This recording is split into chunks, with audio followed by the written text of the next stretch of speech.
Hello guys, for today's video, may unto kaninyong tanan guys. Grabe akong sakripisyo na pagtahay ni guys. Okay, pila na nik adlaw.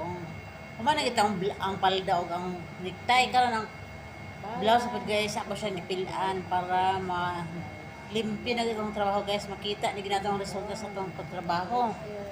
Oh, sa ina na guys, ikamot-kamot na guys. Pila ka adlaw itong ikamot na pagtahian na guys. O, tanawa. Pinakadla na ni siya guys. Usaya po, pahoy po kay kapoy. Biya kaya itong trabaho no. Kamuto na ito pagtahi.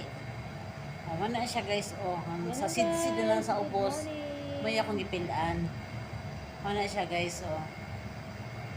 Dayon. O, tanawan nyo na guys ang resulta. O. Di blouse na guys na. Masuot na guys. O, na ko mas magamit sa akong anak guys. Kay uniform. Kay mahal kayong bayas pagpatahi. Kamot na ako pagtahi guys. Muna siya resulta guys. Masuot na sa akong anak guys. Yan na guys. Bye bye.